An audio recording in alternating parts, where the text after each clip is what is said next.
Well, welcome everyone to the Washington State Telehealth Collaborative. We are here in Newport, Washington, hosted by Dr. Jeff Jones and folks here at Newport Hospital.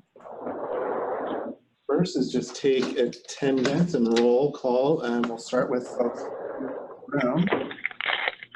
Start with David Nielsen. Yeah.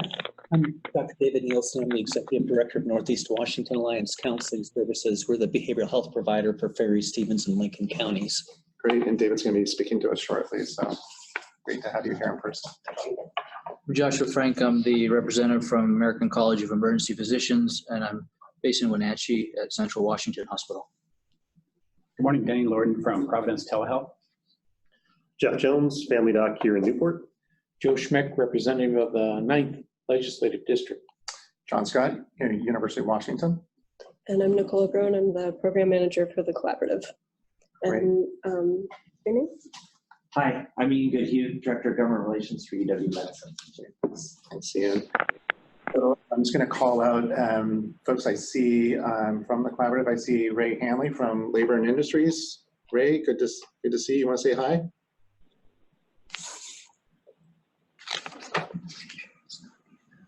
You're muted, Ray. Ray, There you go. Right here. Hi. I'm here. Thank you very much. Okay, great. I see Brody DeChinko. Brody, you want to say hi? Hi, Brody DeChinko with Regents Blue Shield, Cambia Health Solutions. Great. Good to see you. And I think I see Adam Romney. Adam, you want to say hi?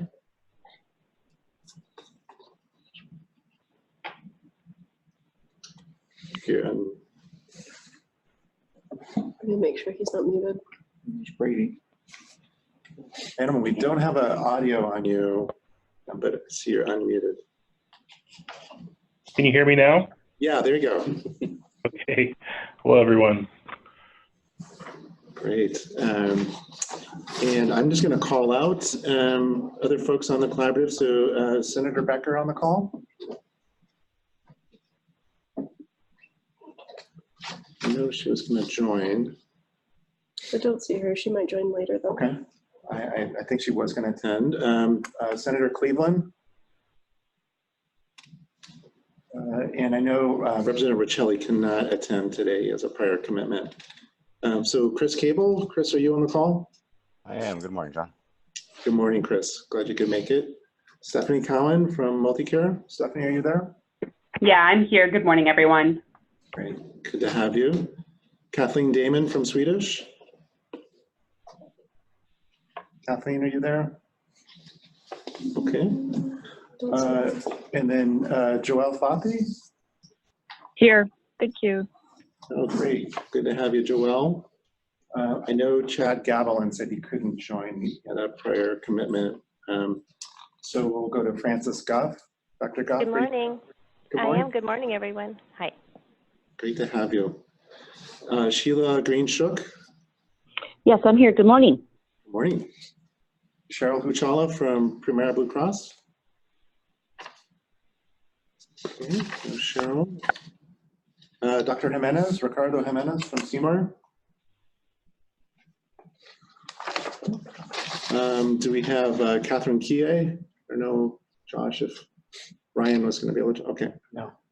And then Scott Kennedy. Okay.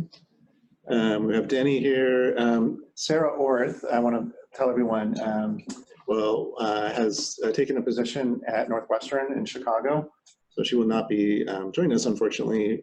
But I think her colleague, Mark Lowe, was going to try to join. Mark, are you on the call? Yes, I am. Good morning. Great. Good to have you, Mark. And Mark is a physician and medical director of the telehealth program at Seattle Children's. Cara Towell. Yes, I'm here. Hey, good to have you. And Lori Wakashigi. She should be here. She might be muted. And Lori, if you're muted, you can do *6 or just go lower left. Last call for Lori. Okay, great. That's everyone we have from the collaborative. We will have time to do introductions during the public comment period. but I think in the interest of time, we're going to turn it over to Dr. Jeff Jones to just do a brief overview of Newport, how you guys have interacted with telehealth, and maybe some of the particular health challenges that are unique to this rural community up in northeastern Washington. Right. Because the first thing is questions that I always like to lead with is if anybody knows where Newport is. And no, we are not on the coast. There is not an ocean near us. Yes, we are pretty much Idaho in a lot of ways. So yeah, so we're about an hour north of Spokane. Healthcare wise, we have a hospital district here. It's a public hospital district. We have a 25-bed critical access hospital across the street. We have an advanced care facility. It's kind of like assisted living, a little fancier, that's down the street a ways that we just opened up with public funds. And then we have the clinic here, all owned by the hospital district. We have 7 family docs, probably 5 FTEs. We have a couple of part-time surgeons, a part-time orthopedic surgeon here, and our ER is staffed by physicians, combination of family medicine and emergency medicine physicians. Sorry about that. That's okay. From a telehealth perspective, we have been involved in telehealth for a long time in a telementoring project with Project Echo. That's been extremely helpful. For a small town, we're about 2,000 people. Our county is, 20 maybe. Our service area, we kind of figure is about 15,000. We've evaluated a little over 200 people for Hep C and treated a bunch of those and fixed a bunch of those. And that just would not be possible without the telementoring of Project Echo. We also use TASP, the antibiotic stewardship program through the UW with telemedicine. We certainly use the telestroke program out of our ER as well as kind of our biggest ones that we utilize. But again, I think the biggest effect has certainly been Echo. And we've done a few other echoes here and there, pain, Suboxone, but nothing's really been quite as effective as the Echo Hep C. So that's about it. Welcome to Newport. I'm glad you guys all decided to come here. Jeff, what are some of the challenges that you feel like telemedicine could meet, but then maybe it's not meeting? So I think as we look at telemedicine with patient care, like more direct patient care, we have a lot of people that it's a real struggle to get into the clinic here. We're starting to outreach more with medication monitoring programs with nurses. But I think that's something that could expand. The barriers there are cultural. A lot of our folks don't really like that. And also just technology. The other places you can't get a cell phone call, let alone any kind of data transmitted here. Yeah. So I was wondering about it, the cell coverage and bandwidth. Is that still an issue here in Newport? Yeah. Yeah. Do you have broadband in Newport? Yes, in Newport. Yeah, but it's spotty actually. Even in town here, I can tell you can't check your email in school parking lots, for instance. Any attempt to get some of the FCC funds for broadband, like Stevens County just did? I think there's been attempts, but I have not heard of much success. We do have, our PUD has laid fiber to pretty much every home. So we've done that. Really? And so we have broadband access to every home served by the PUD. But again, it's wired. It's not wireless. It's not mobile. Yeah. Maybe I can ask you a question about your role as the assistant dean for the UW program in Eastern Washington. What kind of training is going on for medical students on telemedicine, if any? And do you feel like that's a barrier to train the next generation of doctors? I don't know. So yeah, I'm a part-time family physician here. I'm also assistant clinical dean for UW for Eastern Central Washington. Again, in clinical training, we are not specifically focusing on telemedicine, as we figure that's a natural extension of what we teach people to do. We teach people to evaluate patients, using whatever means you have, whatever means available, from nothing to every technology imaginable. And so we emphasize a lot of communication skills with our students. Our students learn. So we use, to some degree, We use telemedicine with our rotations to Zoom people in for conferences, for case presentations. During our right rotations, which are our rural longitudinal rotations, we have meetings every 2-3 weeks with all of the students. So it helps foster a sense of community, and that's via Zoom that we do that. Same technology here. Big behavioral health issues or opioid issues in the community. In this community, of course, as with every community. We're either the second or third poorest county in the state, depending on which year is surveyed.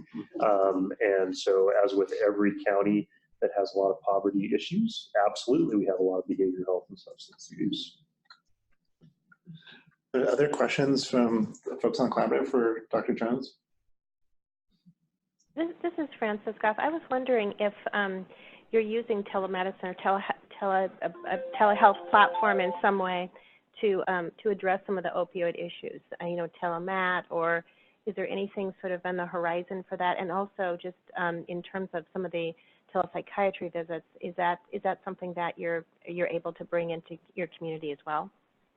Telepsychiatry is easy. Yes, we have that available. Has not been widely adopted, one, culturally with our population here, and then two, there's not a lot of telepsychiatrists out there that want to take Medicaid. So we've been able to get our private insured patients, which is about 10 to 15% of our population, access to that, but that's not folks that really need it. As far as medication-assisted treatment, we have 3 docs here that do Suboxone. We certainly, we're participating with a grant from Colville and Stevens County to expand those services, and that's going to sort of be telemedicine in terms of support of our care coordinators. But no, we have not used we've used telementoring, but not telemedicine for medication-assisted treatment. It sounds like part of the issue is just payment for Medicaid. For our telepsychiatry, yes. Yeah. Okay. Are there any other questions? Yeah. Francis, did you have a follow-up question there? Well, no, I think that's something that would love to help you with. We're the telepsychiatry visits that Melina's covering has just exploded over the last 2 years. So if there's an opportunity to sort of help collaborate around our members who are in the region, and also on the telemat side, we really would be very happy to do that, to see how we could better support, because we do have members in the area who we don't know definitely need our help. So. Yep. Yes, you do have members in the area, lots and lots. Yep. So yeah, we do have programs in place that maybe we just need to help you tap into a year. That would be great. Send us an email. Yep. All right. Any other questions for Dr. Jones?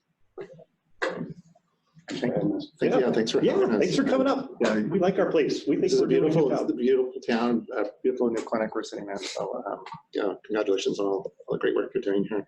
So the next thing I want to do is just make sure we caught anyone who maybe signed in late on the collaborative, maybe Senator Becker, Kathleen Damon, or Cheryl Buchala. Any of those people joining us? Okay, hopefully we can catch some of those people. So I'm just going to share the minutes and have folks take a look at that. I need to put that away. There's a couple paper copies of the minutes.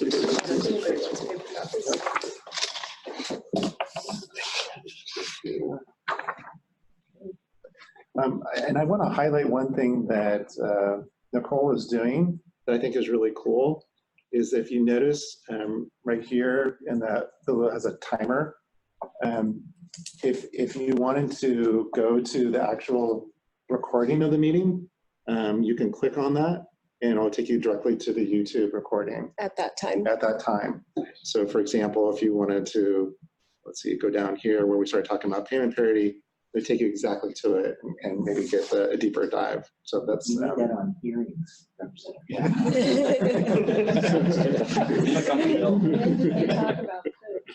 Actually, when we want to find a quote, you can. We just look at the clock and jot down the time so we can find it. Ooh.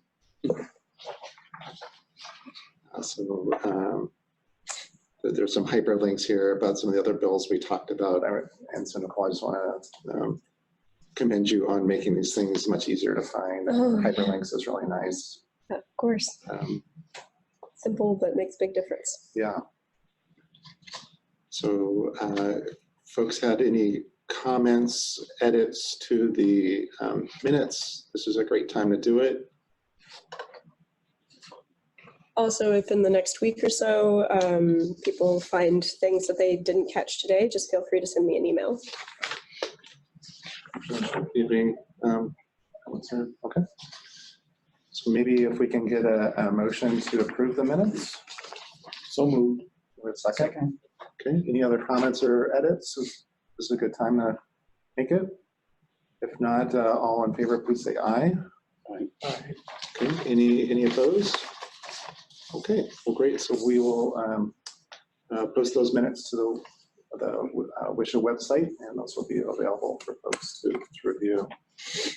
And then so our next agenda item is for David Nielsen to talk about some issues related to licensure and using telemedicine for psychology evaluations.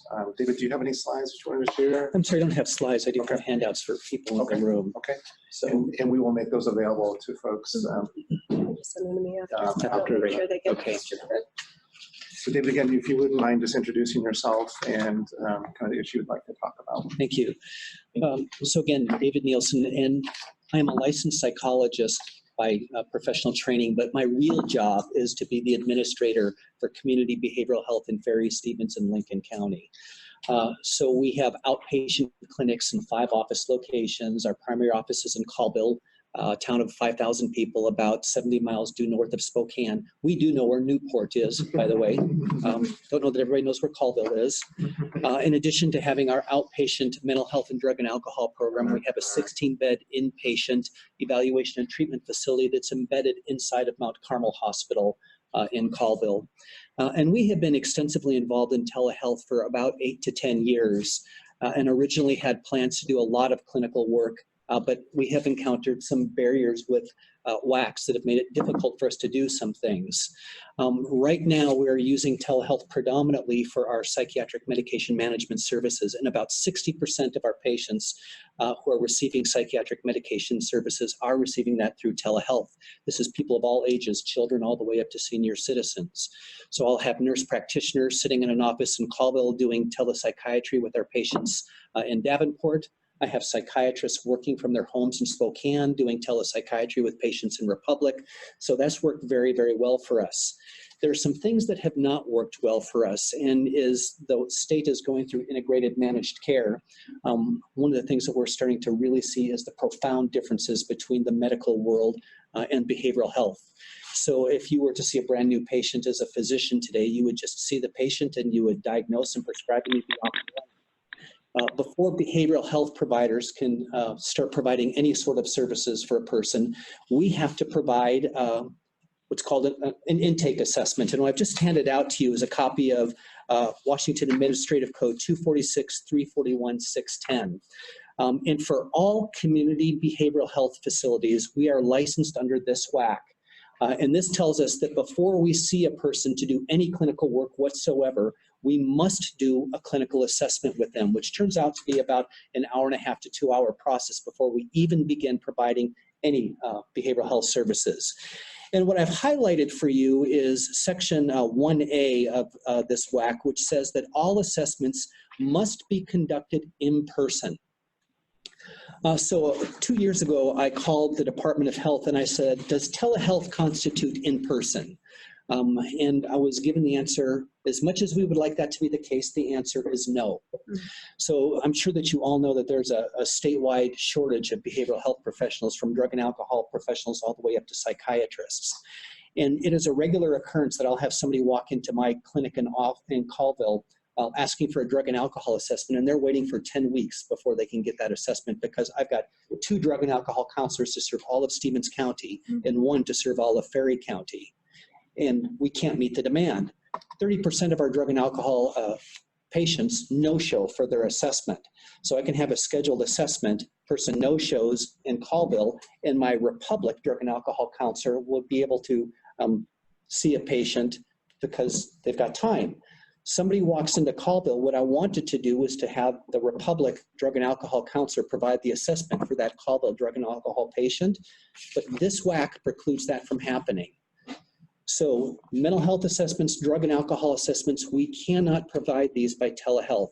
I was at the State of Reform meeting in Spokane about 2 weeks ago, where I mentioned to Representative Rosselli that it would be great if we could get this WAC changed. And right now, the Washington State Department of Health is in the process of trying to revise the WACs. So I have notified them, could you please remove this and let us do assessments by telehealth?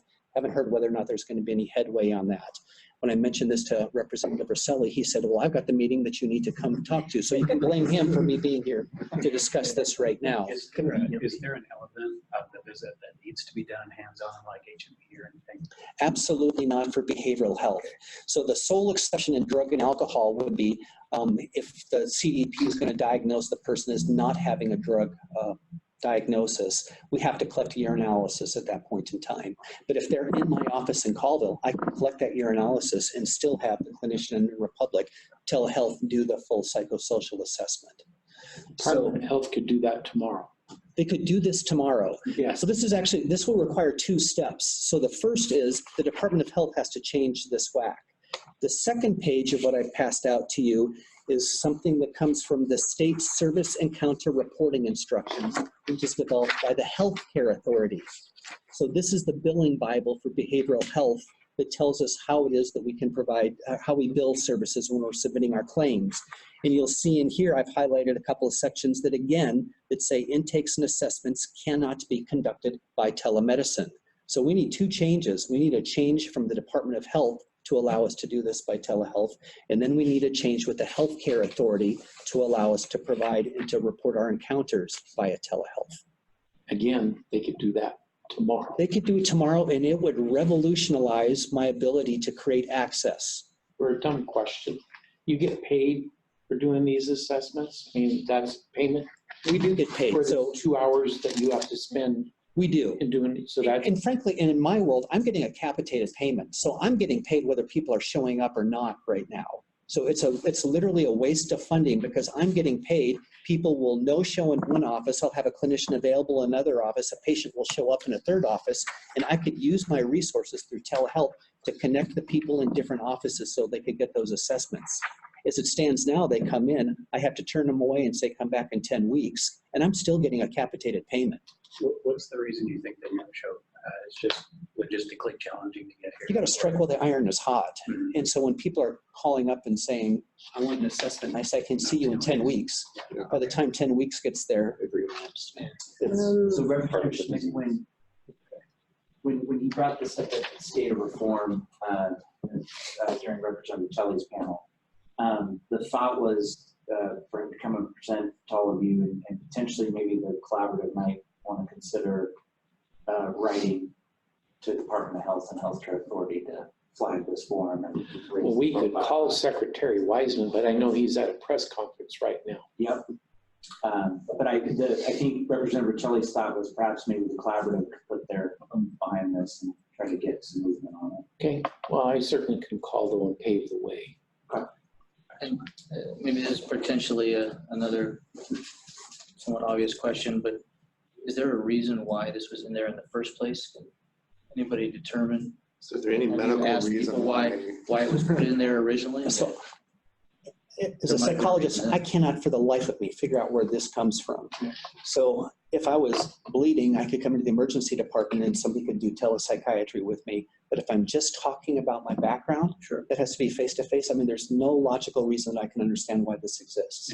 And me neither. I'm just, there must have been some reason initially why it was stuck in there. There's the definition of in person or what. Yeah, I'm just wondering if the collaborator is going to write a letter. Seems like we should figure out why originally they put it in. Maybe it's outdated at this point in time, but that's interesting. That's why I was. Do you know what the WAC number is for the healthcare authority for facing this? It looks like it's 246. Yes. But that was for the Department of Health. Are they both basing it on that fact? It's hand in hand. That's right. Yeah, that's right. So there's a lot of chatter on the chat. The WAC we're referring to is 246.341.0610. That's correct. Okay. But both the So the health. WAC says this is how you do it, and the CIRI, the Healthcare Authority, says, and here's how you bill it. Here are the CPT codes, the HCPCS codes, how you can bill it, and by the way, what's excluded. So you can't do telehealth for an intake. Okay. And so I'm sure that that's there just to align with the WAC. Although, I mean, the WAC doesn't say anything about telemedicine, whereas this specifically states not telemedicine. Yeah, this says you're excluded to do telemedicine, and this says it has to be face-to-face. It just doesn't say anything about telemedicine in general. Right. But when you call the Department of Health, they say face-to-face is face-to-face. It's not telehealth. You're excluded. I wonder how they apply that more broadly to other disciplines and things, or if it's just their definition of telehealth that needs to be updated. So nobody else online knows how Yeah, it originated either? Maybe Cara Tal, since you work in telepsychiatry, do you know any history or do you have any concerns about there being a change on this? No, I don't know the history of this, primarily because I don't work with psychologists as much. It's mostly just psychiatry that we do. But I would have no concerns about making the changes. And then Tracy Drake from the Department of Health, you said it takes a year to change the WAC or change things, and that there's a formal rule amendment request. You want to elaborate a little bit more from the Department of Health perspective, how we make changes? Absolutely. Can you hear me? Yeah, go ahead, Tracy. Okay, so if you want to make a formal rule request for a change of a rule, it is required in law that we address each one of those. So we have to actually pay attention if we get a formal request to change a rule, and we have to move forward with stakeholdering and see if that's something that needs to be changed or can be changed. Any rule changes in WAC take approximately a year. It's just the process. There's a couple months of stakeholdering, then we have to have a hearing, then we have a couple more months of stakeholdering. We have, couple workshops, we have another hearing. It goes through a big, long process through the Department of Health. It takes a long time to change a rule. So when I hear you saying, we could get this changed now, well, we could start the process of getting it changed now, but it will take about a year to do it if we are going to make that change. Well, Tracy, would a formal request from the collaborative count as? Absolutely. If you gave us a formal rule request, sending that to the Department of Health, I would probably direct it to the director of my office, which is Martin Pidioni. That would be something that would have to move forward at that point and be looked at seriously. So are there other ways to make this a little bit faster? You can actually run a bill directing them to do it, and you specify the date that this would change would be implemented.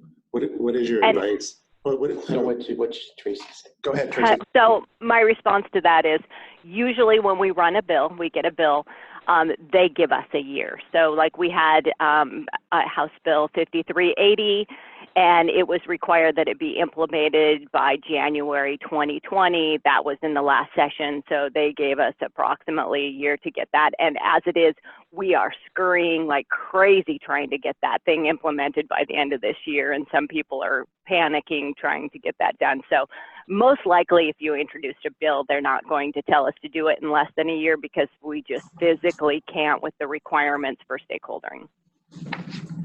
Okay. So what I'm hearing is the fastest way to do it is that this collaborative have a resolution and make a formal request. That would start the clock. It wouldn't start a clock, but it would start us looking into it. I mean, we certainly wouldn't start the clock until we file our CR 101 for the rule, but what it would do is make us start looking into it. But they still, they could do some stakeholdering and have a bunch of pushback and have a lot of associations say, no, this is a horrible thing. And the department would listen to those associations and say, okay, never mind, and tell the collaborative no. Well, that's why it'd be great to find out what the reasons might be that anybody would push back. So we can start asking those questions earlier than later, rather than find out 6 months from now, those things. There's a question from Marissa Ingalls. Is there a difference with the fiscal impact for a formal rule request compared to the legislative approach that require a fiscal note? Do you know the answer to that? Okay, that's a good question. There's a cost to going through the legislative process, but the Department of Health also will incur costs in their implementation of anything we tell them to do. Right, we have to do a fiscal note as well for any rules that we process, just the same. Okay. Well, are there any concerns about making these changes from anyone on the collaborative? It seems like kind of a straightforward. It seems like a no-brainer. Yeah, but I just want to make sure I'm not missing anything here. I would throw out there that we, to Dr. Frank's point, that you could throw out the fact, a question when you make the request for the rule change for the department to look back and see, and other people could do this as well, obviously, to try to look back and determine what the original rationale was. Yeah. Do they have records of, comment that came in at that point in time? It depends. I mean, it depends on when. I don't know when that WAC was actually implemented. So you're talking about the specific language against telehealth. Yeah, or the justification for a face-to-face. I mean, it may be that it just called for face-to-face before. Before telehealth existed, and they didn't want it to be done over telephone. In our original telehealth bill, we have language that pretty much accepts telehealth as face-to-face. So we just have to That's new, right? Yeah. So, again, So I can address that a little bit if you'd like. It looks like that rule was written in 2018, or the statutory requirement for it was in 2018. Therefore, it was written, it looks like, in 2019. And we should have notes from stakeholdering and reasons why that was put into place. There should be something on file. Great. But that's for WAC 246, which had predecessors before this that have always said that assessments have to be face-to-face. So I wouldn't just look at WAC 246. You'd have to go back to what was it that it used to be before the BHO ASOs went into effect.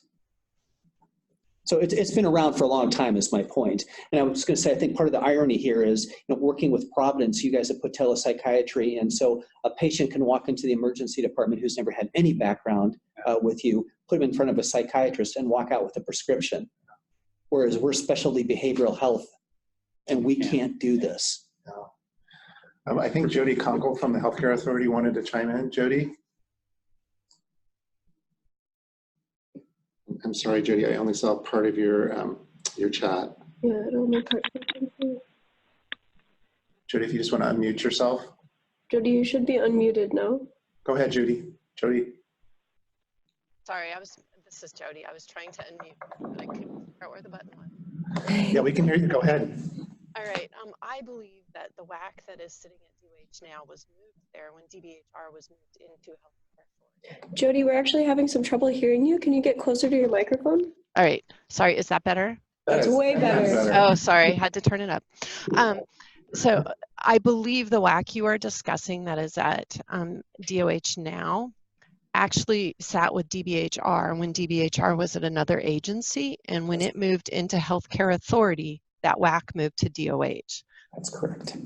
And my understanding when that happened was that was under discussion. Everybody was aware that there were concerns with it and that they were looking at that and trying to navigate those challenges. As for the SIRI guide, our programs can't tell people to bill something that goes against a current WAC. So the guide wouldn't be able to, in my knowledge, wouldn't be able to be changed unless the WAC was changed. Does that make sense? Yeah, so the two have to occur in tandem. If the WAC changes and the SIRI doesn't, we still wouldn't be able to provide the service. So the two both have to change. Well, I'm wondering if we can get a motion to propose a letter that we would send to DOH proposing a change, and that would include at least some a little bit more deeper dive into the history of this. It sounds like it was with the DBHR, but I just want to make sure we're not missing anything. Could someone here suggest language on that letter? Josh? Well, it comes down to, I think, what's the edit we're looking for, right? that's the, So we would remove. seems like we can't, I don't know. if we 1A. can just remove that, then I think, and the question is then, would it require, video versus just audio? Seems like the next question Yeah. to me. David, how do you feel about audio versus, Whether there's a requirement. Yeah, I would not be video. in favor of a telephone assessment. Yeah. Okay. I think that there would be problems with We could that. say synchronous. Yeah, it would fit all the definitions of telemedicine that are already in there. Yeah. Okay. So we would essentially be updating the term so that the term face-to-face included televideo. But our coverage parity and proposed payment parity would not require reimbursement for voice. Yeah, just so it means Right. video Just only video, is the not logical- audio. that's So would the you- logical So would you choice. amend it then to say could be conducted face-to-face, either via an in-person or telemedicine visit? Yes, that would be perfect. That'd be fine. In strike 1A. Good, Yeah. yeah. Okay. So I would propose that. Okay. So the motion, I guess, would be a letter to the Department of Health proposing or to the legislature. Who do we send this to? Department of Health. Okay. They're the ones that have to go through the process of asking everyone. So proposing that 1A be changed, instead of conducted in person, changed to conducted via a face-to-face visit, either in person or via telemedicine. That's very concise. Any seconds on that? I say Second. Discussion? Before we leave this topic, can I ask a related question? Yeah. So I had a conference call with our psychiatry director and your social worker, Jamie, yesterday, and we were talking about how to improve access to MAP treatment. And I learned that one of the challenges that they face is that as an LCSW, there's a special certification required to be able to do the actual counseling related to That's MAP correct. treatment. Where she came from in Utah, it was kind of included and it didn't require a separate certification requiring lots and lots of hours, which is prohibitive. And she was just suggesting that we might consider, is there a way to either count experience or realize the way that it's actually done might not require a separate certification? Do you have an opinion on that? I completely agree with her. Okay. Because it seems like it's all about access, right? It's all about access. So, yeah. No, there will be huge pushback from the drug and alcohol world if we try to make changes on that. But I'm fully in support of it. We have not been able to recruit full-time drug and alcohol counselors who are qualified and competent. And so we're on the brink right now of taking our master's level clinicians. I'm going to start buying associate degrees for them so that they can be duly certified. They're more than capable of providing the treatment today, but they don't have the certification. So a major roadblock. Major roadblock. Addressing the need. And another major roadblock with Matt is, again, I've got a nurse practitioner who today could do telehealth or face-to-face. She's Suboxone waivered, so she can provide that service today. But if somebody comes to me for Matt, if I go see you, you can just prescribe right now. If they come to see me, they've got to go through 3 hours worth of paperwork and a treatment planning and everything before I can even put them in the office with the nurse practitioner. So these kind of requirements produce barriers to access. But what kind of a recommendation for a change might you suggest? So I was at a meeting in Spokane the other day talking with a internalist who said the law needs to be medications first. So right now it says you can't provide all of these different services unless an assessment occurs. I would say psychiatric medication management services can be provided without an assessment, so we can get these people right in. We still need to do the assessments, but I would give access to med management first and not require this full-blown assessment. Is it realistic to think we could get past these agencies and get them to think differently? I think that there would be significant cost savings to them because we're going to nip it off at the bud so that people are less likely to go into crisis and less likely to go into inpatient care if we could get those medications on board. So if nothing else, just being able to add in med management services and behavioral health prior to an assessment would save money. But there will be pushback if we try and do something with master's level clinicians. There's already been movement in the state to try and reduce the amount of training that master's level clinicians need to get, but essentially still have to go back and take 5 or 6 associate level classes and then get several hundred hours worth of supervised training. And then the next problem, so that I'm sorry, I'm taking more than my time. For every chemical dependency professional trainee that we have on staff, a chemical dependency supervisor has to be assigned to them, and that supervisor must reduce their caseload by 20%. So I'm going to be taking 3 master's level clinicians, and I have 1 trainee right now. I'm going to be putting 3 more people into this training mode. So my 1 supervisor will only be able to work 1 day a week with patients. You're just shifting it. Yeah. And there's nothing that exists like that for master's level clinicians.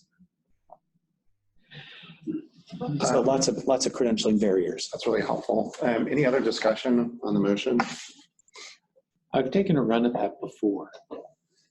And your assessment about pushback from that group is totally accurate.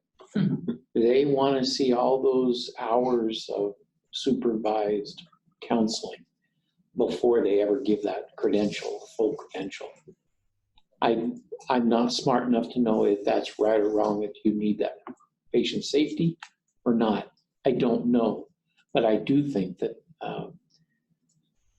just be aware of what you're asking, because it will be a slog for us. I realize, but when we're looking at a profound shortage of chemical dependency professionals, it seems like again, for me, a no-brainer move. I'm not disagreeing.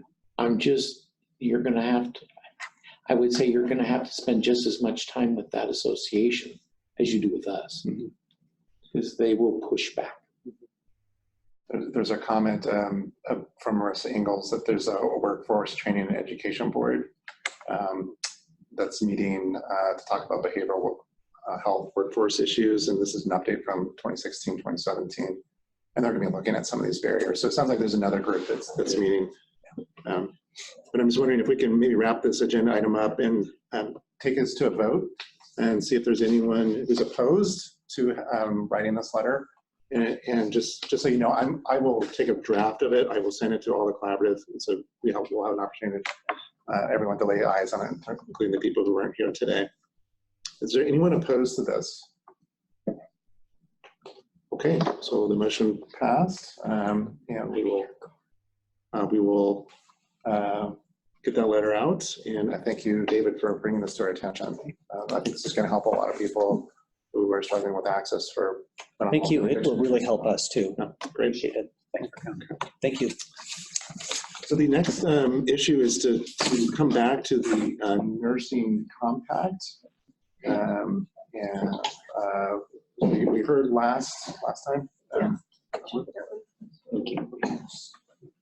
Share my screen. Thank you. So recall that there are at least a dozen other states that have passed the nursing compact.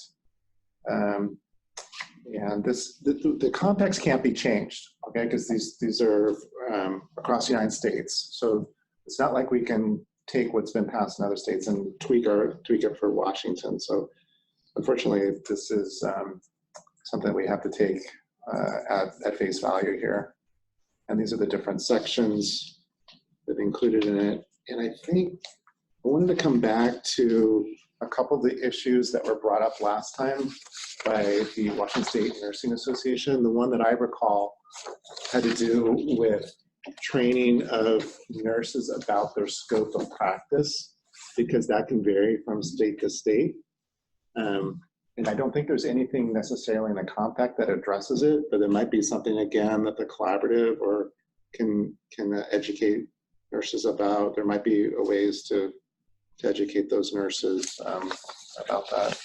When you say training, are you talking about regular continuing education that's required to maintain that? That's right. Okay, yeah.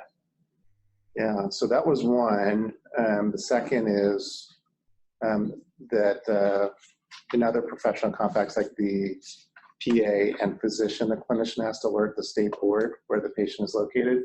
So for example, Jeff, if you had a nurse here and wanted to be seeing patients a mile away in Idaho, they'd have to tell Idaho. they're a nurse there. And as the bill is currently written, the out-of-state nurses do not need to alert the nursing commission in that state. That seems like our Washington bill. Yeah. Okay. Yeah. And then just better sharing of discipline data. So those are the three issues that WSNA brought up. So hopefully folks have had an opportunity to review the drafted bill and see if there are ways that we can address maybe those three concerns. And one thing I don't know that I would look to Ian and Representative Schmick about is, can we pass a bill that is 100% of what's been passed in other states, but then add additional stuff that could address those three concerns? That most of the compacts are either a thumbs up, thumbs down, we agree or we disagree, unless you're one of the first ones in where you get to design the compact. It's just yes or no. I do know, I had a conversation with Representative Riccelli about this after your last meeting. And I believe some of these questions are pending with the State Nursing Commission. And he's encouraging them to obviously provide some responses. Because I think as he expressed at the last meeting, it's his intent to support moving the compact forward. Okay. I believe is your position as well. Is the biggest pushback from the union, most typically? There's been different approaches over the years. The last time they made a run at this, for our caucus, the pushback was the background check. And it was a nationwide background check. And there was no way to remove stuff off of that. And so it was about the database. And I don't think that this is I haven't seen this one, but that was the pushback from before that kind of killed that. So this is like an FBI background check kind of thing. So if the physicians have to do that, why is that an issue for nursing? I'm just saying. Okay. Well, a lot of it comes down to the security of the database. I see. In that you're creating another database. And I don't know, have you ever tried taking something off of one of those? I can imagine. Yeah, and that's been some of the pushback. Some of the other problems have been with, is when there's different discipline levels. You do probably a lot with Idaho. Yep. Their discipline is much different than it is in Washington. So I'm just going to use an example. I don't know anything. Just for an example, if a physician has gets a DUI in Idaho, they may view it at, just an example, as, well, it's okay. He's went through the process. They may not even discipline, where it may be disciplined much differently in the state of Washington. And so that has been somewhat of the pushback, is that when somebody would do something in another state that doesn't rise to the level of it needs to be reported, where if you were practicing in the state of Washington, so that has been an issue with the compacts in general. Okay, you would think that would be standard across all compacts. It's not. Well, it is, but that level of, if you're in Idaho and it doesn't even reach out, so it's not even on the record. Right. Yeah. It doesn't even, so you're not even notified. Know it was an issue in the past. Okay. And that's been part of the problem with some of the compacts. Okay. So I'm just saying that's been the issue. Has anybody talked with Elliot Weiss, who runs the nursing compact?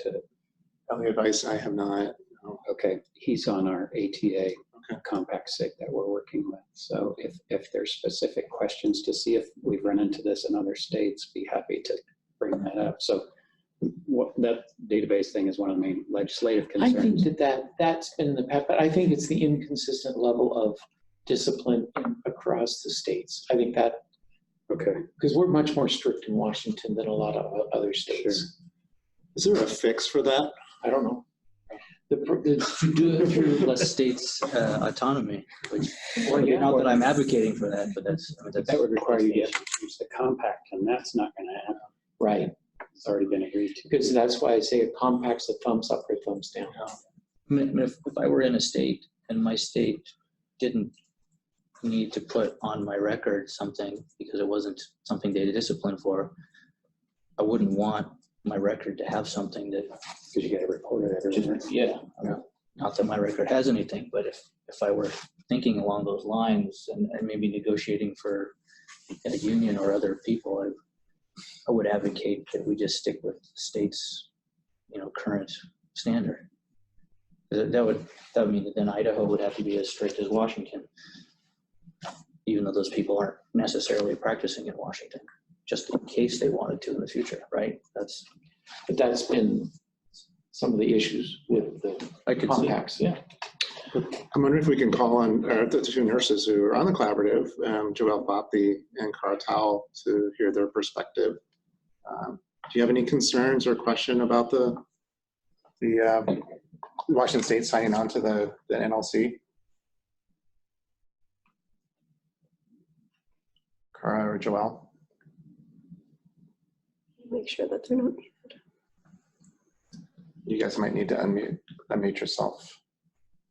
Cara, Cara, you should be unmuted now. Yeah, I was just going to say no concerns. Yeah. Okay. And then Joelle, do you have any concerns? Any suggestions? Hi there. I've been trying to talk. Sorry about that. I don't know what you caught. So I think this is a train that's already left the station. And I don't know if any of our colleagues from the Washington State Nurses Association or AMPs United is on the call. But, I think some of the biggest concerns really are around practice and disciplinary action across state lines and who has jurisdiction over that disciplinary action if a provider is getting into trouble. It gets super fuzzy. And if there was no variability across all of the states and the scope of practice, that would be very different, but it's not. So it makes a lot of us kind of weak in the knees, even though I believe in my heart that it's the way to go in terms of further facilitating telehealth. It can really negate the opportunity to uphold the standards of our professions and care delivery. But I really do believe that there's a lot of support from the Nursing Commission to move forward with this. And last legislative session had some activity that definitely promoted this direction. And this is the next step. I don't know that it's going to turn around at this point. Would it be helpful if I could get Elliot Weiss to come and talk with us about the primary challenges that we have and how it was addressed in other states? Yeah, I think that'd be a great suggestion, Okay. Denny. Do we have time for that? I think we do next time. But I mean, legislatively, We don't start until January 10th. Okay. You will start seeing bills being pre-filed by the 1st of December. Okay. Yeah. I think when's our next meeting? It's in October. November 8th. November 8th. Okay. So I saw two major challenges there. Okay. Can you repeat what you wanted to bring up with the next one? Sorry, I missed it.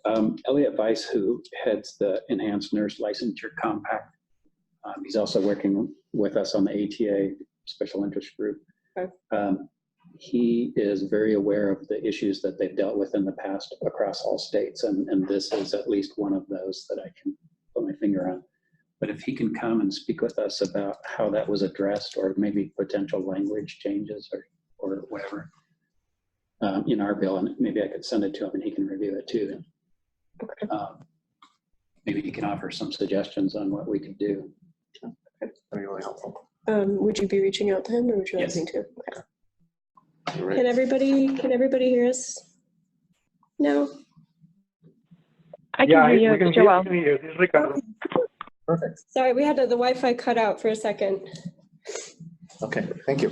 So I'm going to what we want to do is just reevaluate what we're doing, basically with the collaboratives. And so the first thing I want to do is just share the charter that we came up with. And let me go to that. It's going to be this document right here. Let's see if I can move this. Okay.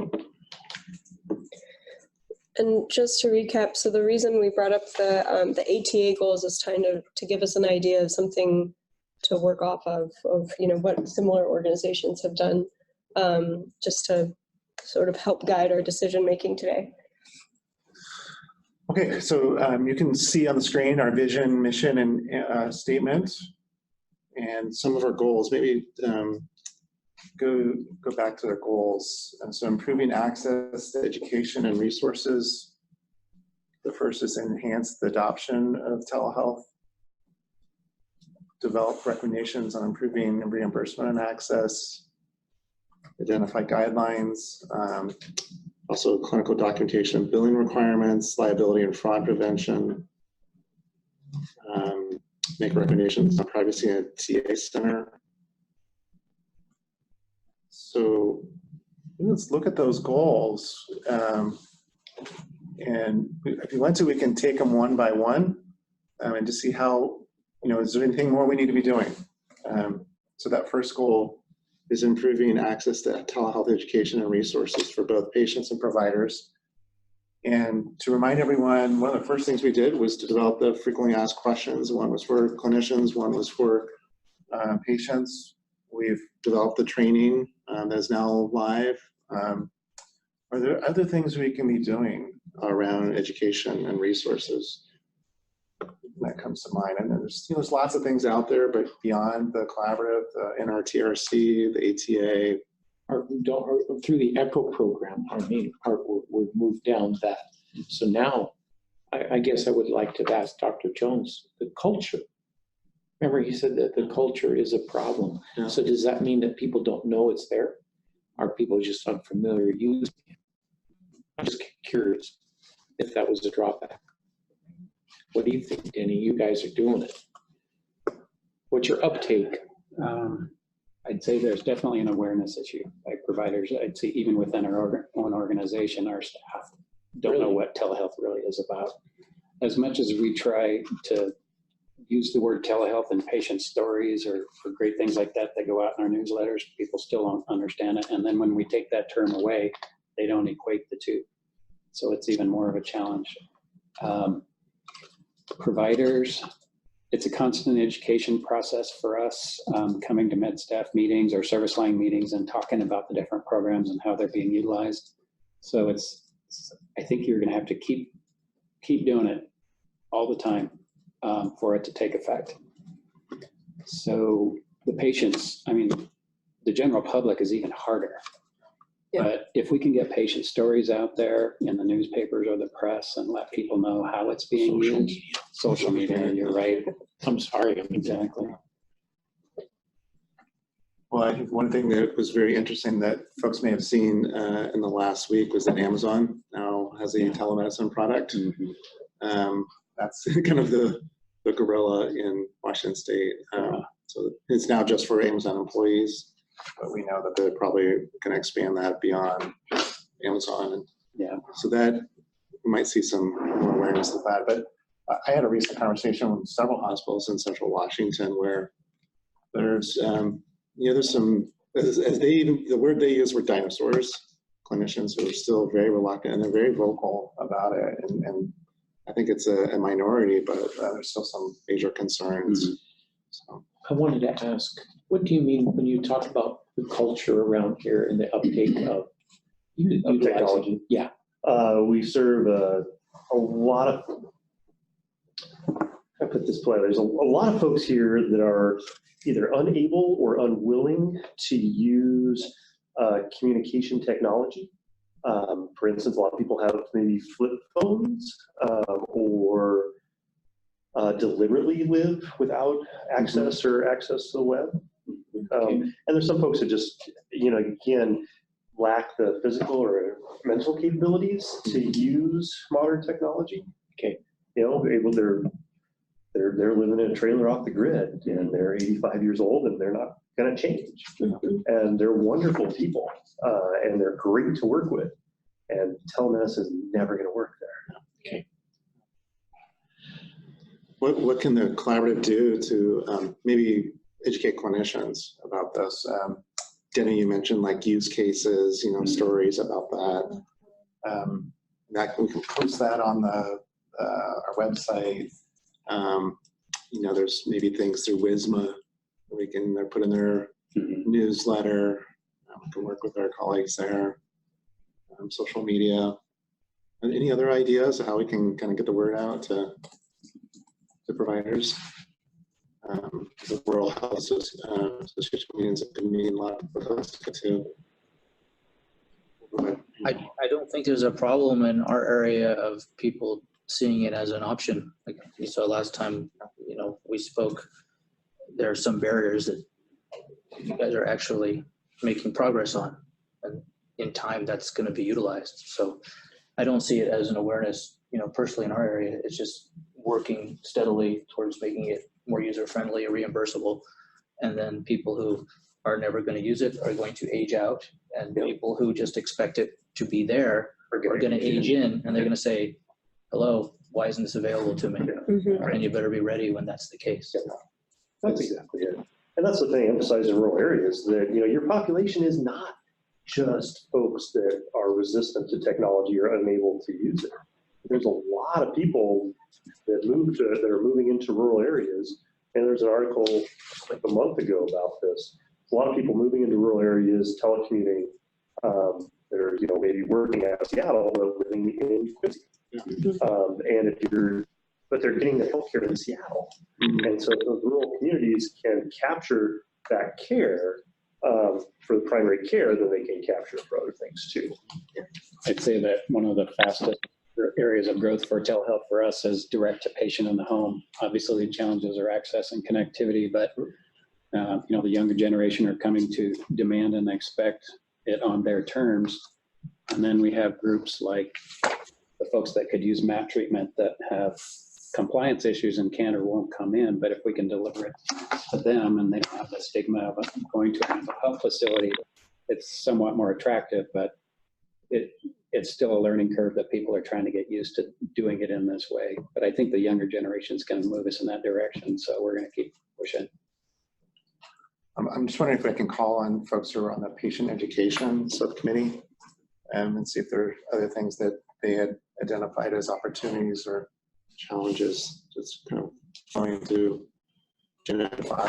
Who's on that? Yeah, actually, if you can pull up the slides we have. Well, does anybody have anything that they want to add to the conversation? It sounded like a few people started to say something and then didn't jump in on the phone.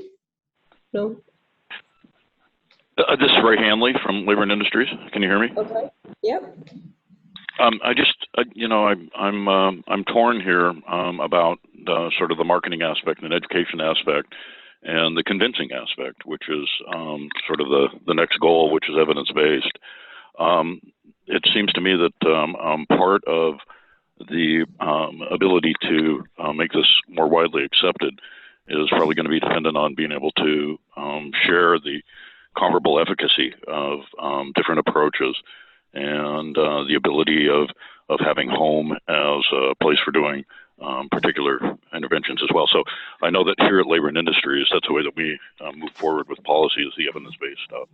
And I agree that these are great aspirational goals, but at least in some forums, we need more than just aspiration. And things like infrastructure, you can't just pass over them. And I personally feel that as perhaps sounding like the ant at the picnic here, that relying on a cohort change and demand from a different group of people who are enamored with mobile devices is a little short-sighted. I think we do need to look at the literature. I think we do need to find out a little bit more about what works, where, and when. So I'll get off my soapbox. No, that's super helpful, Ray. So what I'm going to, if folks can see, I'm sharing the slides from the Patient Education Subcommittee, and that includes Kathleen Damon, Cartel, Brody DeChinko, and Sheila Green-Shook. And I think Brody has some survey results that we just got back, and we can talk about that. And so I'm just going to share that, and if we want to kind of go through the goal and assumptions. And was there someone who wanted to lead the discussion on that? Brody or Cara or Sheila? Yeah, I could do it. Can you hear me? Yeah, go ahead, Brody. Hey, this is Brody. So we did a pretty rapid test. We dropped a survey last Friday and got over 350 responses yesterday. And so we haven't had any time to make any conclusions, nor would we necessarily have enough data here to make any conclusions. So I would just say that what you're going to see today is some directional results that can help guide us look into more areas that we can drill into. And the real purpose of what we were trying to accomplish through these directional results was to identify areas that we needed to do a better job in explaining, to see if there's any pain points or areas of confusion that people were struggling with, so we can help explain that better. But the other thing is that we could directionally look for opportunities to improve the actual experience that they're getting when they're actually getting the care itself. And so these 350 plus people that responded are all residents of Washington State. They cover both the uninsured and the insured, and it's the pool of people that responded within the 3 days that we put out the survey. And so what you're seeing on the screen right now is that there was generally like two major categories of things that we were looking at. Category number one was how much do you identify with this particular statement? Do you agree, disagree, or something in between? And then we actually started asking some questions about general questions around willingness to pay more or less or equal to in-person visits, just to get a sense as to what their perceptions were about telemedicine and telehealth. So I'll just kind of rip through these. Again, more just results. I'm not going to make any conclusions here. And Brody, let us know when you want us to advance the slides, okay? Sure. Yeah, we'll start with this slide that I see on the screen right now, which is, generally speaking, is having a video visit with a doctor more convenient because it saves time, money, and the hassles associated with in-person visits. We did not define anything beyond what the hassles were, just your perception. As you can see that, slightly more than half of the people agreed, either strongly or mildly. That's the 4 and the 5. The next question was, telehealth is valuable since it gives me access to a broader list of specialists.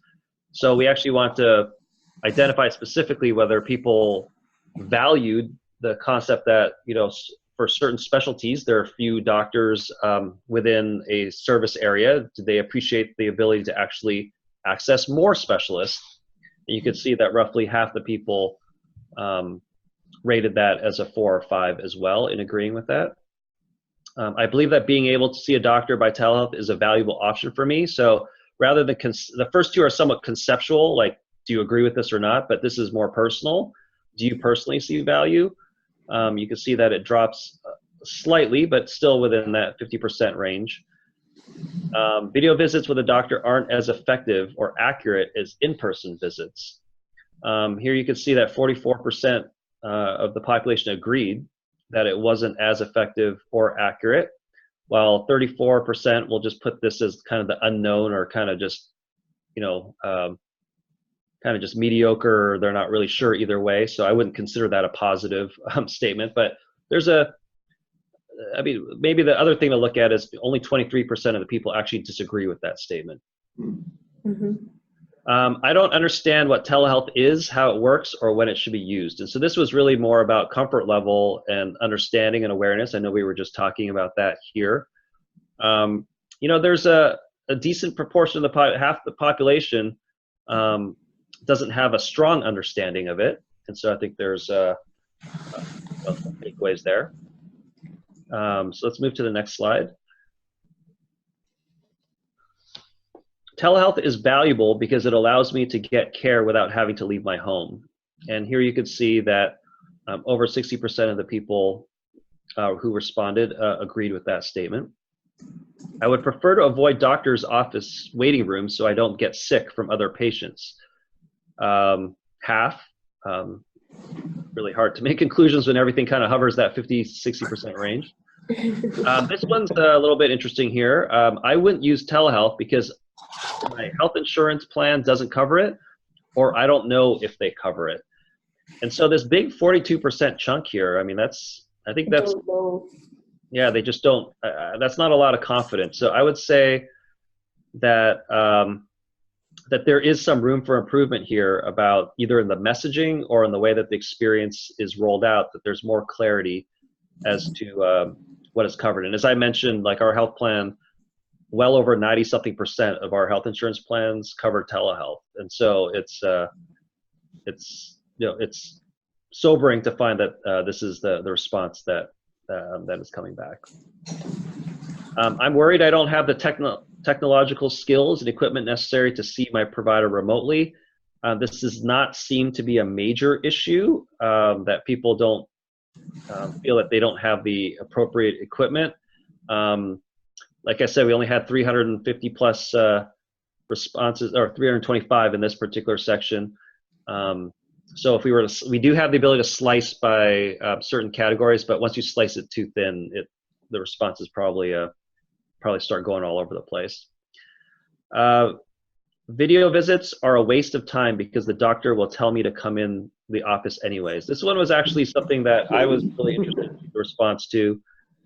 And it's good to hear that, you know, only 21% of the population strongly believes that that would be the case. I would say that generally is the viewpoint of the phone nurse line, that most anecdotes that we see, that they do believe that they just tell you to go in anyway. So I'm not sure if this is great news, but it's better than the alternative of it being flipped. The next slide.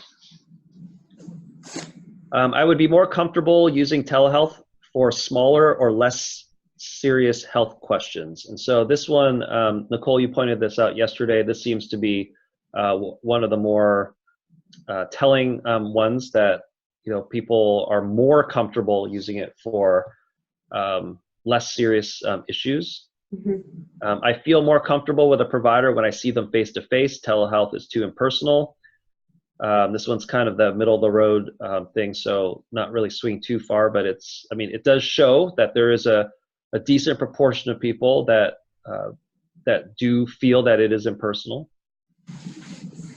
This one I think is an interesting one, and Denny, I think you alluded to this a little bit, but my doctor doesn't do telehealth and I don't want to see another one. So the fact that 54% of the people kind of put in the 3, I'm taking this as like people don't even know if their own doctor, you know, offers telehealth. So I think that there's some room for improvement in this particular space here. We tested security. Telehealth is a security risk for my medical or private information. We did focus groups on this separately. Everyone's kind of all over the map on this one. There are a lot of people out there who don't really care about security, to be honest with you, and there are that really do. And so they start asking really detailed questions about technology and things like that. But I don't think there's anything super telling in this particular response here. We were wondering whether people were not willing to do telehealth because they didn't feel like they had a private place and they felt that the doctor office would actually be more private. In this case, doesn't seem like it's a major problem, though there is 20% of the population believes that the doctor office is more private than the place that they could do their own telehealth visit. And this one, another big, I think, message takeaway here: telehealth visits are too expensive. I think I interpret the 64% as people just don't even know what it costs, so they don't know how to answer. But I think that there is some opportunity for improvement for this. I mean, the fact that if you don't know what it costs, I mean, how can you answer this question? Our last of slide is not last of the slides, but the last of the survey question slides. We're here related to what they would use telehealth for. Again, this is the response from 323 people. I was surprised to see urgent care kind of way down there, because that's generally where most of the telehealth vendor spaces are in right now, which is more urgent care replacement. But here you can see that they are most comfortable with virtual care here for primary care. Mental health, we are seeing huge growth in our own behavioral health visit utilization. Surgery follow-up, dermatology, and then pregnancy follow-up is actually relative to the rest was the lowest. So again, this is just more of a directional list of the comfort level. Our last set of questions, if we can just go to the next slide, was a series of 3 questions. We asked, how likely or not likely would you be to use telehealth if it cost more than an in-person visit? Then we asked less, and then we asked the same. And so what you can see here is if it costs more, that people generally, I mean, in some ways this is not really a surprise. I mean, obviously people would like to pay less, but what was interesting about this was to see the degree of how it's skewed, right? So in this case, you can see that it heavily leans towards not likely if it was more. And then let's go to the next slide. You can see that, you know, they're not as strong as the other one, but there's a kind of a lot of like, kind of in the middle, but still skews very much towards likely to use it if it was less. And then the last question is, how many of you would use it if it cost the same? And so here you see that, you know, it's actually kind of spread out with a big kind of in the middle hump there, which, and again, I don't want to make any conclusions, but directionally what this says to me is even with the reimbursement parity, that while that may solve many problems, it may create some other problems as well, right? In the sense that there may be some people who wouldn't use it if it costs the same. So again, no conclusions, just directional in nature. We did ask for free-form text responses for the willing to pay more, less, or the same. Most people did respond at least one sentence as to their rationale for why they voted the way that they did. I did not include that in here. I have our biostatisticians doing some sentiment analysis right now to try to draw out some themes in the free-form text. And so hopefully in an upcoming meeting, I'll be able to share what that is. But we thought we would just take a quick, you know, quick shot out there and just to get a first feedback. But as a group, we believe that the use of this type of information should shape work with the collaborative that will both help improve the way that we communicate about what telehealth is to consumers so that they understand it, understand the value, what words we should use, what are the pain points that they're struggling with to make sure we cover those things in any communications. And the second thing is to provide guidance on when you're rolling out your own telehealth or telemedicine solutions, these are the things that you should make sure are part of it. So we're not here to give everyone a detailed map on what to do, but at least the areas to make sure you focus on. So that's the goal here. So Brody, I have a quick question on that last slide. Can you clarify what the 3 was? Was the response, I don't know, or? No, it was just on a scale from 1 to 5. How likely are you? How likely? Okay, so the 3 is sort of neutral. Yeah, that's very. I consider 3 as someone who just doesn't know. There wasn't like a not applicable or anything like that. It's just. Okay. So I would say that I would not count them as a big proponent of the idea. So. Okay. Just wanted to clarify. But thank you so much for presenting that. And I missed it on the methodology. How is the survey sent out? So we have a software solution that we use to roll this out. So there's basically people who have opted into responding to these surveys, but it is a national capability, but we only rolled it out to Washington folks. And so that's why I'm saying it's really more directional in nature than it is like conclusive. Via email or mail or in person? No, it's all done digitally. And so, people who have opted into these surveys, they, it takes them like 10 minutes to answer, and they respond it that way. Did they select in? Yes. Did they select into the sample? They did. Okay. Yes. Thank you. And these are all regions insured patients. Nope. These are Washington residents, both insured and not insured. There's nothing specific about. These are not. This is a service that we use to do quick surveys. It's not a. We're not only surveying our members. Oh, okay. That's helpful. And do you generally know age group, urban versus? Yep, we have all the ability to slice that, but with 300 something responses, Not a lot of variety. kind of gave the aggregate right now. But we do know that there were both insured and uninsured people who responded to this.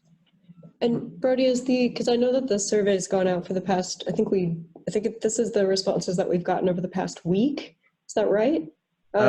It's closed now. It is closed. Okay. It's a 3-day. It was a 3-day window, but Okay. because we wanted to meet the timeline to present it to this group, but the more responses we want, it just adds time to it, and so it's just more of a function of we wanted to get at least some initial responses as opposed to so it's closed now, but we can roll this out pretty quickly. Okay.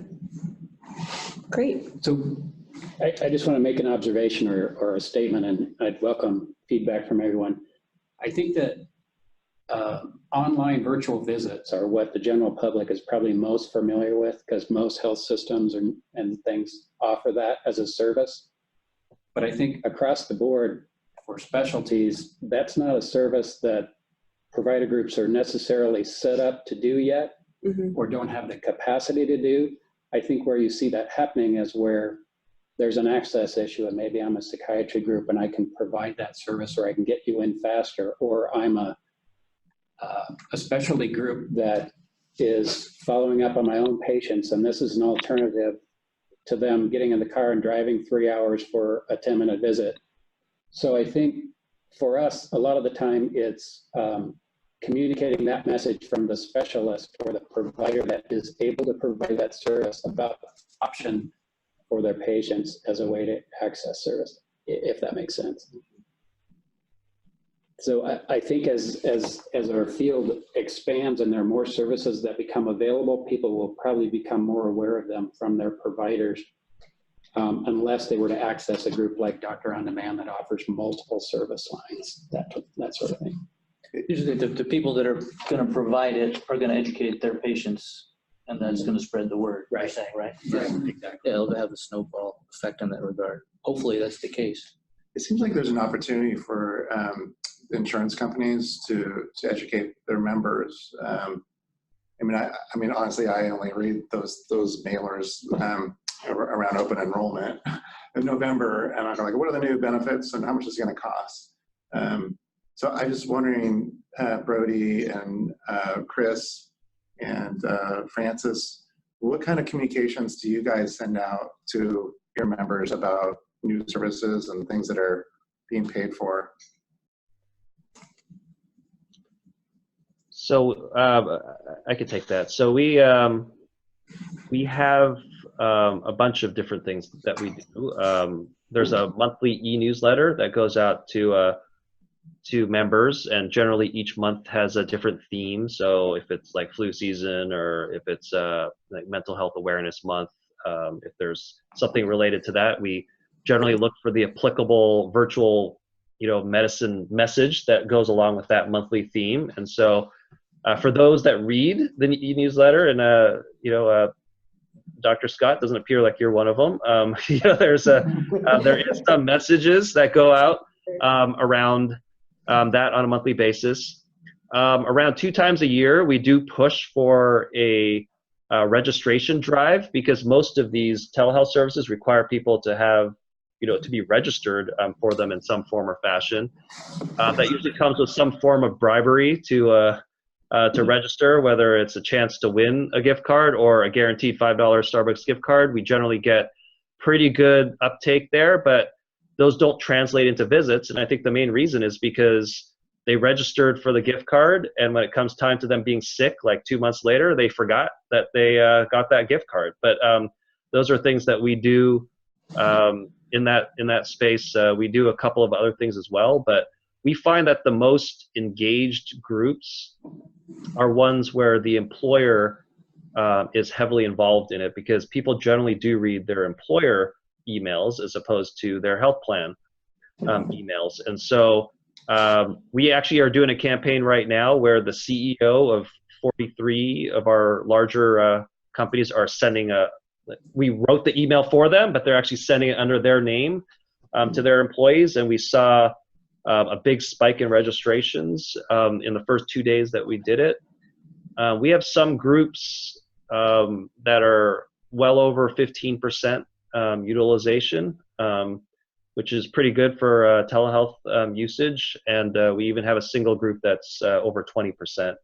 And that's because their employer is heavily involved in sharing that. So I guess that's transferable information for strategies with employer groups. It doesn't necessarily translate to the general public, but we do find that when the employer is involved, there's a big relationship with that and higher usage. Great, that's super helpful. Chris or Francis, any words of wisdom? John, yeah, this is Francis. I would say that, like Brody's described, we have, targeted campaigns that are seasonal. Because our members can be extremely difficult to reach and contact. Many of them are homeless or in shelters.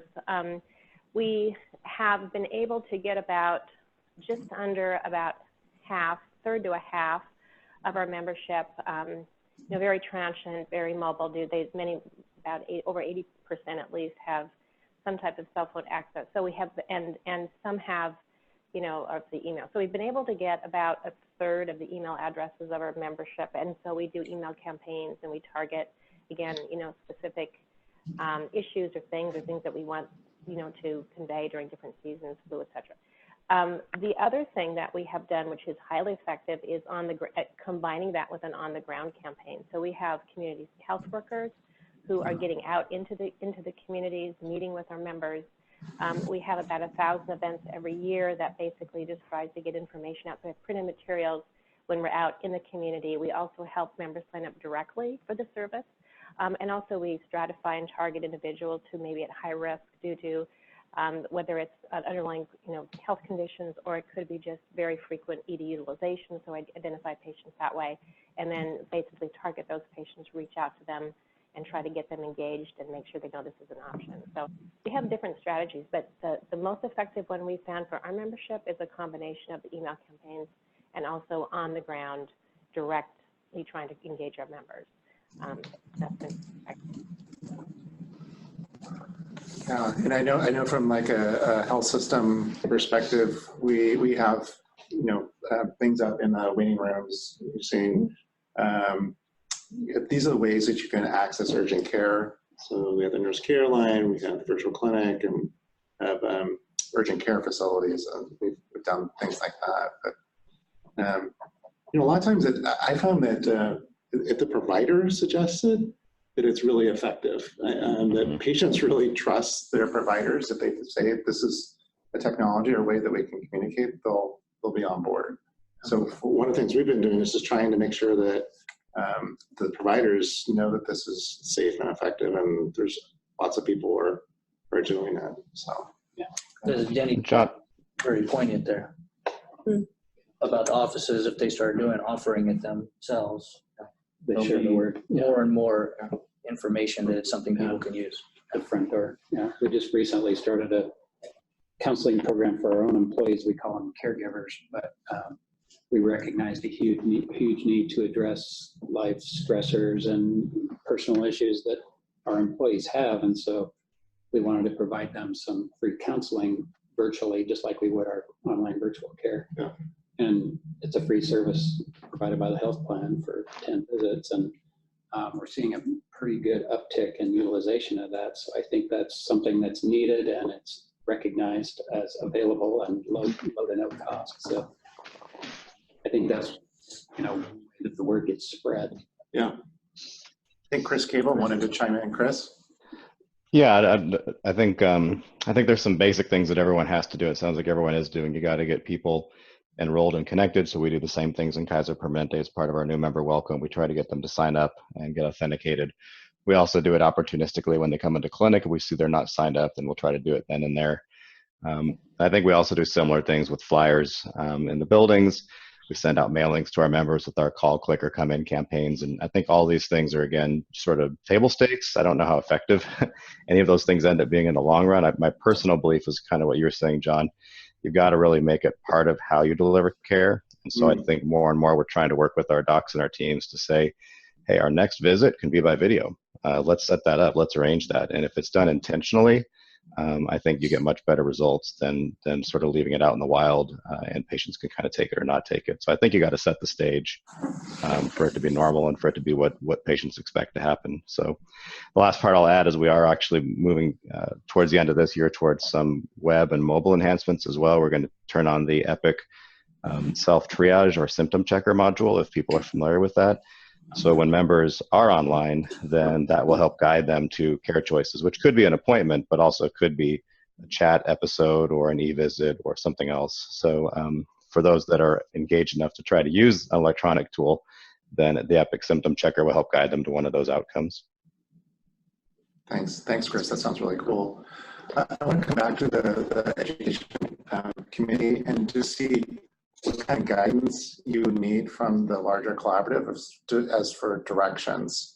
So I think this survey is really helpful, and I think a lot of us want to maybe take a deeper dive into it and what are the implications. But Cara or Brody, how can we be guiding your subcommittee work? What kind of questions you guys have?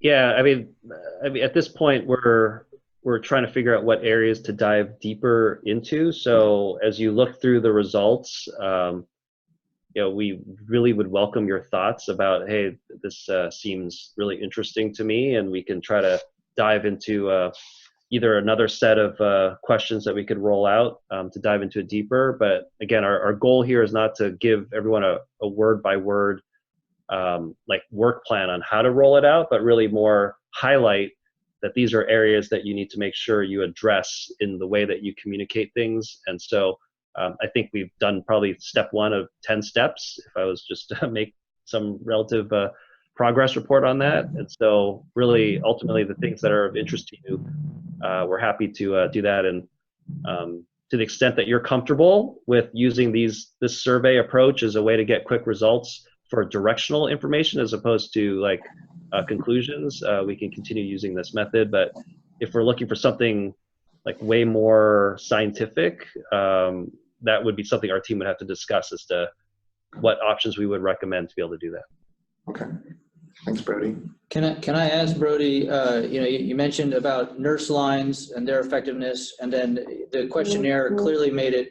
It showed that voice and video were kind of lumped together there as telemedicine, as far as the perception is concerned. Is there any, prelogue to the survey that informs people specifically what you're talking about? Are you intentionally trying to include the idea of first lines as part of this service of telehealth? Do you intentionally want to keep video and just voice all in one, or do you have a desire to focus more on televideo and leaving the nurse lines out? Any goals there? We did define the particular service that they were evaluating was a video visit with a doctor. So we were really specific about that. We did not say it was a phone visit, and we did not say it was with a nurse. So it was that was a 1 or 2 sentence summary of what they were actually defining. So we didn't leave it that open that, hey, what do you think of telehealth, and whatever telehealth is to you, we did specifically define it as a video visit with a doctor. Okay, because I think one of the questions talked about, I prefer to see my physician or something face-to-face. Was there one of those questions that addressed that? Yeah, it was about whether they felt that a video visit with a doctor was too impersonal and they would rather see their doctor face-to-face. Okay, so face-to-face means in person. In person, yes. I think So I'm just pointing out, we kind of talked about the psychiatry thing, saying face-to-face, also implying that's a fair point. A televideo. And so I just wonder if a public perception might grow, that face-to-face means in person, whereas we really want to, I think, foster a face-to-face means video is just as good. Yes, no, that's right. That's just more a hastily crafted survey, but that's a really good call. Well, Cara, did you want to ask a question to the larger collaborative about how we can help inform your work in that subcommittee? I guess I struggle with exactly what we're trying to accomplish with it. Are we trying to get information out generally to the public that will encourage them to look for telehealth, versus are we trying to come up with ways that we will help people who are organizations who are offering telehealth or telemedicine services to increase the uptake of it and the adoption of it? Coming from the telepsychiatry arena, we are struggling to keep up with the demand, and so and we get requests for things that we're not offering, and then on the other hand, we're offering some products that we are still pushing to get more utilization of it. So it's sort of finding that balance. That's what I'm thinking through. This is very handy. If I could just add a comment to that, which is as you're looking through this stuff, it's at least for us, sort of the efficacy, the quality, rather than just the demand, the quality of the services themselves. And so, if we knew a little bit more about the types of people, have you been to a doctor in the last year? I mean, even simple questions like they have on the health interview survey, where we don't know anything about this population, and you may have some age and gender stuff as well.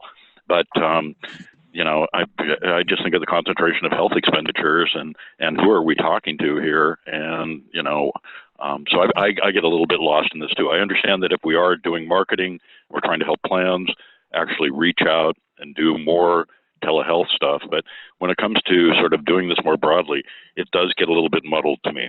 So maybe I'm missing something. Okay. So maybe I just want to move things along. We can ask people to take a deeper dive on the survey data, and we'll discuss this next time, kind of figure out how do we want to take this data and make recommendations on next steps and really answer Kara's question better. I think in the interest of time, I'm going to table the other subcommittee. So that was research and then payment models, and we'll put that at the top of the agenda. But I do want to give Nicole an opportunity to talk about website redesign. So right now, subcommittees are more important. well, I think there's just enough time. I want to make sure we have time for public comment. Okay. So we talked about how the and you can share. I'll share my screen. Right now, the website's being hosted by Wisha, and I think it gets buried. A lot of people, speaking to this point of education and things like that, people don't always know where to go. So Nicole's mocked up a new website that would be publicly hosted. And Nicole, you just want to walk us through just a rough draft version of this? Sure. So just a couple of quick caveats. So there's a couple of things I haven't quite ironed out yet. The main one being the hosting of the materials. So I'm talking to UWID to figure out if we can figure out a workaround that's kind of already using the systems that are in place. And by hosting materials, I just mean, when we want to upload slide decks from our meetings, when we want to upload minutes, those kinds of things that people can download and use. This is very much a mock-up, so it's not perfect, but it's a start. So here on the homepage, we just have a quick one-sentence description of which all of this. This is just me kind of writing what I think would be appropriate, but obviously any and all edits are welcome. And I can send this link out to everyone after the meeting today, so that you can give me your feedback. So just a quick summary of who we are, what we're doing. And then here we have a couple of links in describing our mission, the next meeting, previous meeting materials, summary of our collaborative members, and then it's not, basically everything here is already on our website. I didn't recreate the wheel, but it's just a lot cleaner. It's a lot cleaner, and it would be its own standalone site. The other part that I'm trying to iron out is I think they're called SEOs. They're just the tags that you put into the website to make sure that Google finds this first. So I have to, I'm working with UWIT to kind of figure out how to best set that up. But the link should be active, so let's take a look at our mission here. This page I did add a little bit too. So we have our vision statement and our mission statement, which we have on the site. But one of the things, a pet peeve of mine, having worked in nonprofits and similar groups, is they say what their vision is, but they don't say what they actually do. So I added who we are and what we actually do. So we actually meet, you know, every 6 to 8 weeks, and, you know, the sort of types of things that we discuss in those meetings. I've also included our charter up here so people can have easy access. And at the bottom of every page, there's a built-in contact sheet, so people can reach out if there's anything that they want us to focus on. So the one button that acts a little funny at the moment is meetings and records. It takes you back to the home page, and you can click on upcoming meetings. And this is pretty basic. Just have I'd make this part a little prettier, but for right now, it's just a text box of saying when the next meeting is. By the way, the date has been changed. It is no longer November 15th, it is November 8th. You should all have a calendar or a calendar invite on your calendar already. And the dates for 2020 have not been confirmed, but this is where they would be. And just some basic information. So nothing too complicated. And then for our previous meeting materials, similar layout to what we have previously, just kind of a list of the dates and then the different materials from each meeting. It goes back pretty far. One of the main differences that I think we could do is once we develop a big enough library, we could start to break it out by theme if we wanted to, depending on how much work that takes. But for now, I figured a list would be a good way to do it. So like they read topics on billing and yeah. So right now it's like broken out by date, but we could have another page that you know, has resources from meetings by billing or by coverage or by technology modalities, you know, those kinds of things. And then we have our resources page here. And there should be, so let's see. So right now, I can show you, I think what we, let's see, I can show you what we currently have. So the nice thing is that it does pop up first thing on Google. That's always good. So if you go to telehealth resources on our current site, it is broken up by these 4 headings. However, it's not the most user-friendly layout. It's just kind of a list of things, which is fine.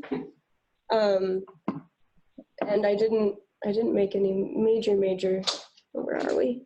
Here we go.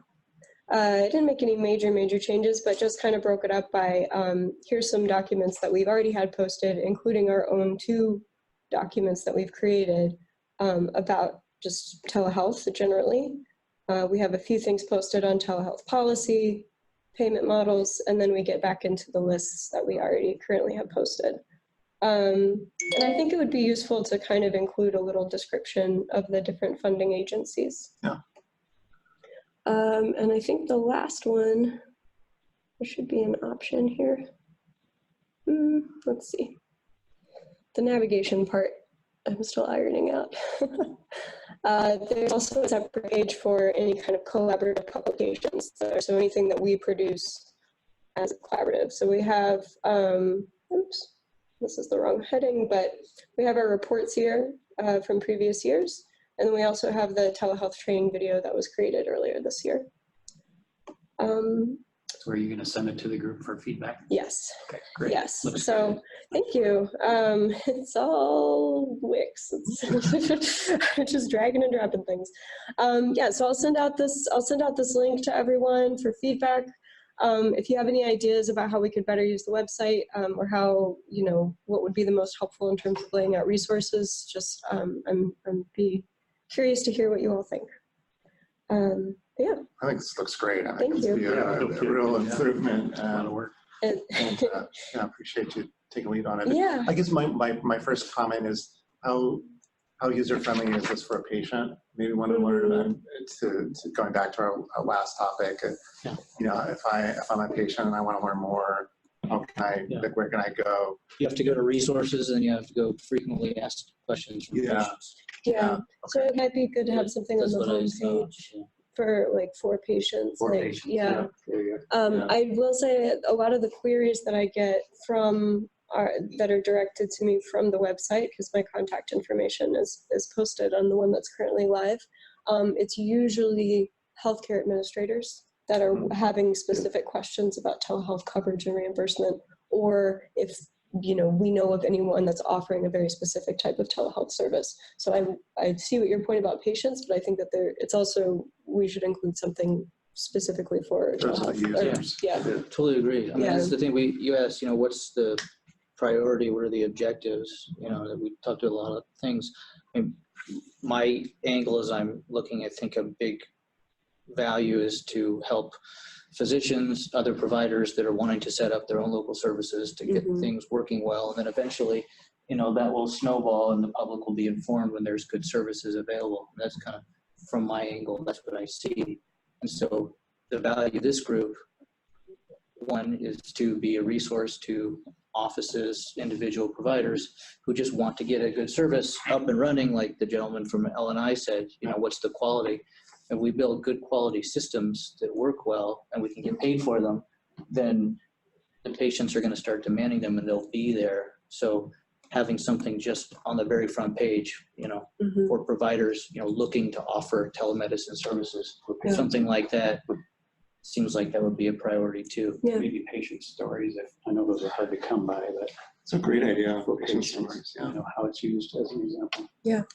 But I mean, I think physicians really they want to know how do I get this working in my office efficiently? Yeah. That's the number one priority. And there's a way we can do that, like resource centers and stuff. Yeah, no, I agree. And I'm curious to see, like, one of the things I think it would be really great to see the collaborative do is, create more, products to, help fill in these gaps. I mean, there's a gap of uptake, there's a gap of people not knowing how much these things cost, and the more that we can kind of fill in the gaps and say, okay, maybe this particular health system doesn't offer, telepsych, but this one does, and so you might be able to get access that way. I don't know. We don't have a good sense of what's out there right now, and then the patients don't have a good sense of what's out there either. So. And to that point, one of the first things we did as the collaborative was an inventory, and that was 3-4 years ago. Who's providing telehealth in the state or something? Yeah. Really? And I don't know if it's worth updating that. Yeah. I mean, it's hard to keep that current, but Is that worth the investment of energy? I don't know. To know that rather than just focus energy on helping people increase? I think that's a good question, Josh. I know you want to get to public comment period, but I just want to make sure you're aware that WISHA is going to be having a call to talk about payment parity soon. Okay. And I think they want to know the collaborative's position on it. So I don't know if we have a current position other than what we've been working on, but If you don't have payment parity, doctors aren't going to do it because they're not going to get paid, and it's just not going to go. I mean, to me, that's very basic. The doctor's time spent is the same, whether it's on a screen or in person. Totally agree. So that's the substance of this bill here. But the part of that is you brought up in the notes here, store forward. There's not an equivalent for seeing somebody in person as there would be. It seems like a minor issue, but yet carriers do talk about it, and it'd be nice if we could come to some agreement on that. Some of this won't happen, I know, but it'd be nice. Be nice. Naturally, the carriers have legitimate, investment. The carriers are a big part. I mean, Brody, right? A lot of Brody's work informing the patients. The physicians can inform the patients too, but the carriers have to inform the patients, but they have options. So it's certainly both sides need to work together. So we need to respect both sides. I agree. And I mean, I would refer back to the report that I filed last year and just get into the specifics of concerns and issues. Okay, if there's any that surface that are big issues, I'll bring them back. So I think we have about 3 or 4 minutes to just see if there's any public comments about telehealth.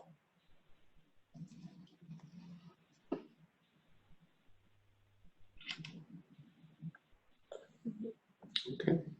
Related to the goals, do you think it would be an appropriate time to have people send in SMART goals for the collaborative? Yeah, I think that would be good. Okay. And that was one of our hope. I think we got pretty focused on patient education as one of them, but there are other SMART goals that folks would like to see for the collaborative. Yeah. This is a main action item in general.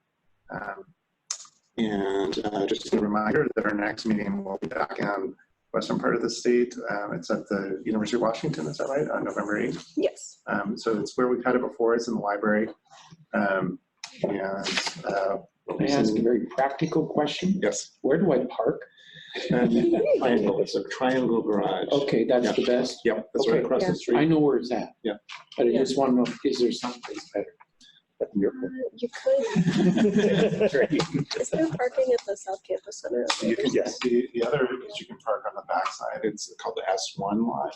I think they're the same, and it's probably equidistant. Okay. The only thing I would say is that the S1 lot sometimes gets full, depending on the day. You can usually get into the triangle. Yeah. So The triangle is really for patients and visitors. The S1 is November for 8th, Friday. all others. Okay. I think that the cost is the same. There's also light rail right across the street at the stadium. If you're coming from the airport, that might be your best option. Okay. Okay, I want to thank Dr. Jones and the Creative Newport for hosting us, and thanks everyone for participating. We'll see you in November. Thanks everybody for coming. It's greatly appreciated. Thanks very much. Thanks, everyone.